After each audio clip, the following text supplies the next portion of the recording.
তারাও পড়ে গিয়েছেন।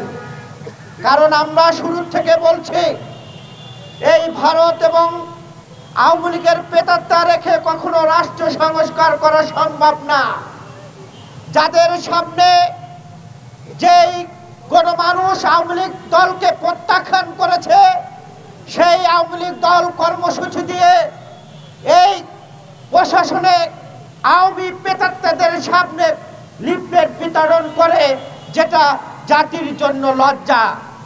আমরা বলতে চাই যে আইন শৃঙ্খলা বাহিনী সামনে যারা লিফলেট কর্মসূচি করে তাদেরকে আমরা প্রশ্ন করতে চাই, গত 17 বছরে আমরা যখন ভোটের অধিকার এবং গণতন্ত্রের জন্য মানববন্ধন করার চেষ্টা করতাম, আপনারা আমাদের মানববন্ধন করতে দিতেন না।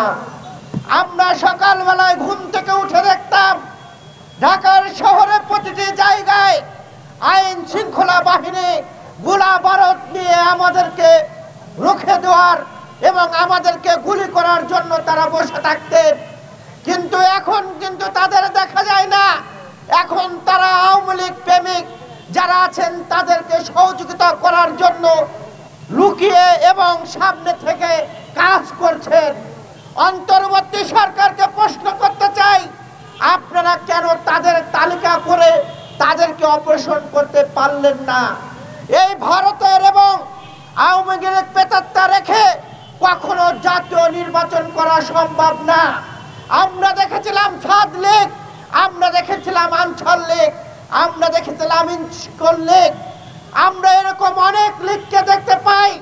অন্তর্বর্তী সরকারের প্রেস সচিব সাম্প্রতিক সময় এসে তার ঘুম ভেঙেছে। তিনি বলেছেন যারা লিফলেট বিতরণ করবে তাদেরকে গ্রেফতার করতে হবে।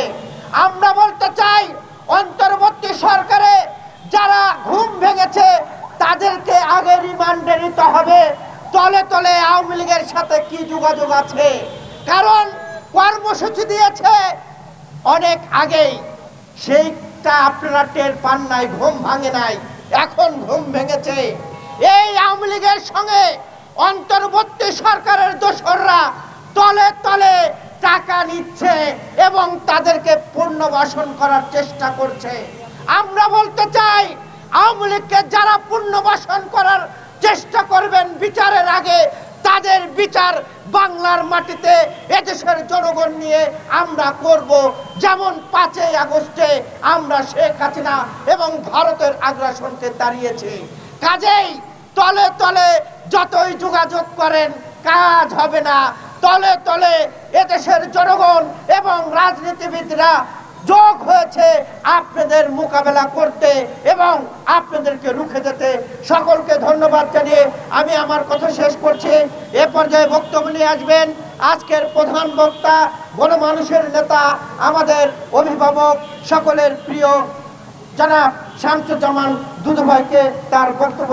যে নীল নকশা তৈরি করেছিলেন, সেই নীল নকশার মধ্যে আবার এই অন্তর্বর্তী সরকারে যারা আছেন তারা